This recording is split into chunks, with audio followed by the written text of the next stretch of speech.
బుల్లితెరపై entertainment కు కొదవలేదు. Serial, సినిమాలతో పాటు స్పెషల్ ప్రోగ్రామ్స్ అలరిస్తుంటాయి. జబర్దస్త్ వంటి కామెడీ షోలతో పాటు డాన్స్ షో, గేమ్ షోస్ ఆకట్టుకుంటున్నాయి. అయితే రియాలిటీ షోగా గుర్తింపు తెచ్చుకుంది బిగ్ బాస్.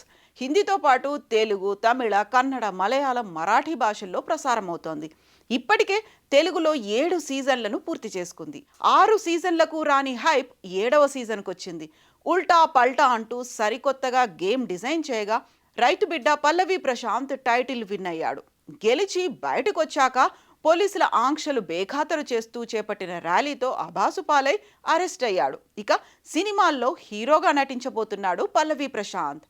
ప్రస్తుతం సోషల్ మీడియాలో మళ్ళీ రైతు బిడ్డ వీడియోలతో హవా కొనసాగిస్తున్నాడు. ఇదిలా ఉంటే పల్లవి ప్రశాంత్ పై నటి బిగ్ బాస్ సీజన్ 7 కంటెస్టెంట్లో ఒకరైన షకీలా షాకింగ్ కామెంట్స్ చేసింది. బిగ్ బాస్లో 2 వారాల పాటు తనుంది. తాజాగా ఆమె ఓ ఇంటర్వ్యూలో పాల్గొని బిగ్ బాస్ కంటెస్టెంట్ల గురించి తన అభిప్రాయాలను వెల్లడించింది. బిగ్ బాస్ హౌస్లో నేనున్నప్పుడు నాకు సందీప్, ప్రియాంక, అమర్దీప్, దామిని నిజాయితీగా అనిపించారు.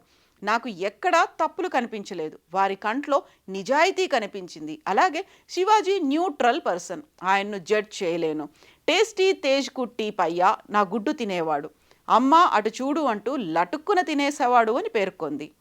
పల్లవి ప్రశాంత్ గురించి మాట్లాడుతూ, పల్లవి ప్రశాంత్ ఫ్యాన్స్ నాపై కోపం ప్రదర్శించిన ఐ డోంట్ కేర్. అతను బిగ్ బాస్ హౌస్లోకి వినయంగా నటించాడు.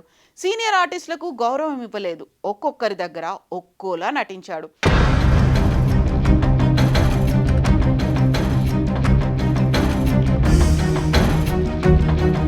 పెద్దవాళ్ళు, సీనియర్స్ ఉన్నా కూడా మర్యాద ఇవ్వకుండా కాలు మీద కాలేసుకుని కూర్చునేవాడు. అతడు జెన్యూనా, ఫేకా అనే విషయాన్ని పక్కన పెడితే పల్లవి ప్రశాంత్ యాటిట్యూడ్ నాకు నచ్చలేదు. కేవలం పేమెంట్ కోసమే నేను హౌస్లోకి వెళ్ళాను. పబ్లిసిటీ కోసమే వాళ్ళు నన్ను తీసుకున్నారు అని వెల్లడించింది షకీలా. అలాగే బయటకు వచ్చాక చాలా తక్కువ మందికి మాత్రమే ఆఫర్లు వచ్చాయని పేర్కొంది. ఇదిలా ఉంటే ఇప్పుడు బిగ్ బాస్ సీజన్ 8 కూడా స్టార్ట్ కానుంది. ఈ సమయంలో ఆమె వ్యాఖ్యలు చర్చనీయాంశమయ్యాయి.